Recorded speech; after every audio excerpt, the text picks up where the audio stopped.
Right. Honestly, if your business isn't like $3 million or bigger, a lot of times the answer is literally just finding a way to drive extra traffic, extra revenue.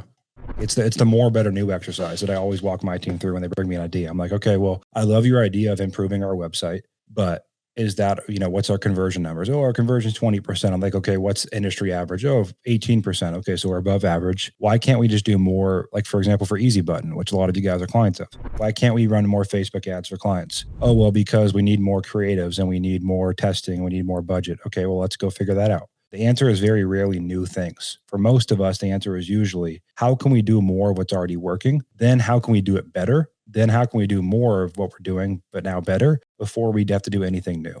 Because doing new things creates so much drag on our business. And a lot of times that's the hard part about Instagram and everything else that's out there is there's always new information that seems like it's going to solve our problem. And then we realize again that it just comes down to the work that we don't want to do. Most of it's just realizing that you just got to kind of grind for a decade from 7 to 7. You can build a team and you can hire and you can make it so it's not the case. But a lot of times, like this is a knife fight. We're all in a knife fight every single day with keeping our business headed in the right direction, no matter how big or small it is. Right. A small business is like anything under like $50-60 million a year and a certain amount of employees. So we're all running, even the biggest real estate guys that are running small businesses. So that's something I always have to remind myself of. Hey, am I working on something new just because I'm distracted and don't want to solve the actual problem? Or am I working on something new because it actually is needed? And usually it's not because it's actually needed. Usually I can just do more of what's already working. And like for my real estate, the reason I always kept adding cold callers for my business, because I'm like, hey, we're getting a 4x return, add another caller. Okay, we're getting a 4.5x return, add another. And before I knew it, I had 50 cold call agents just working for my company because we just kept doing more of what was working. And that's how we scaled so quickly. A lot of people want to do mail and pay-per-click and Facebook ads and TV ads and radio ads and SEO and pay-per-click and everything at one time. And every single one of those marketing channels requires a different sales funnel, a different sales process to work that lead and nurture that lead. And you don't get anywhere. So that would be kind of to cap the day. Unless there's more questions, that's what I'll leave you guys with today is really asking yourself, what's working in my business? Why can't you do more of it? And the answer to that second question, why can't you do more of it, is your constraint. Hey, cold calling is working. Why can't I do more of it? Well, because I don't have the budget. Well, how do I get the budget? I hustle my ass off and I find an extra 2 hours a day to call and I find an extra deal this month. Okay, that's the constraint. Cold calling is working. Why can't I do more of it?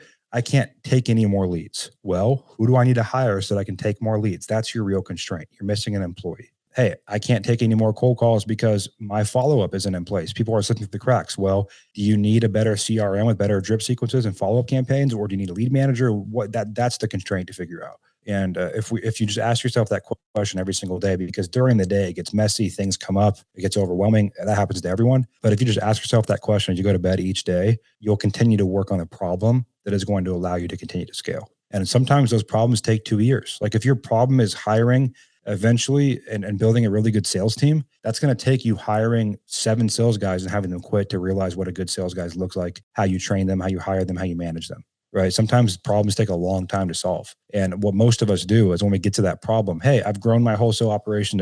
I know 100 guys from when I came to this business in 2017, grew their wholesale operation to $1 million, $2 million a year and said, oh, this business model is too hard. I'm going to go sell scammy e-com stores. Why? Well, because they didn't want to solve the problem that they actually were running into, which they weren't good at building a team, building a sales team, giving them incentivized, building a culture. And if they would have instead of focused on that problem for the last 5 years, their company would now be $10 million a year. But then they went to the next thing and you're going to run into the same issue. That's what people forget. No matter what industry or model you choose, real estate, you want to be a real estate agent, you want to be a property management company, you want to be a syndicator, a flipper, a developer at scale. Every single one of those companies looks the same, where you have leaders over different departments that have ownership over their department. And you have to learn how to build a team, build a sales team, build an operations team, build a finance function, and lead and manage an organization. That is what scale looks like in any business model. And so we all need to fall out of love with the business model and more in love with solving the actual bottlenecks in our companies and just being honest with ourselves, because it's usually not the opportunity itself,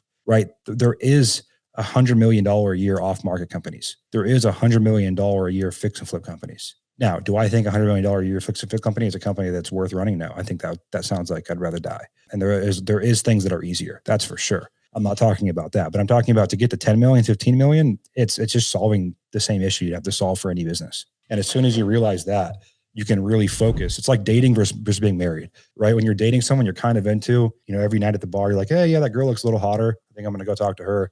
And you're never committed. There's always something better out there. Same thing for most of us in our companies. There's always something that's a little more attractive. Really, you just don't know that business. You don't know that she's crazy. And it's about committing to the business you're in, marrying it for 10 years or hopefully life, if we're talking about real marriage. But in this case, we'll say 10 years and working through each issue that comes up. And that's how you guys like my father-in-law in the other room from me, a couple doors down, who was the CEO of the year in San Diego, like 7 years in a row. He just chose an industry and did it for 50 freaking years and didn't change. And good things tend to happen when you do that. Like the biggest real estate brokers in our country, Jay just became brokers at 22 years old and they're 63 years old and they're still doing it. The guys that are worth $1 billion by renovating apartment. I met one of them.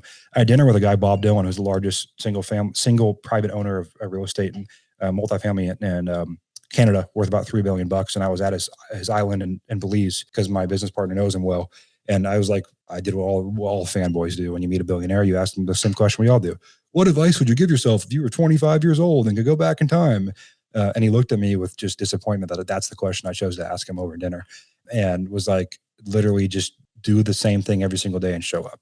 And that's the answer we don't want to hear. It's literally just choosing whatever model you're in and landed in and doing it for the rest of your life. And you'll get pretty good at it and make money.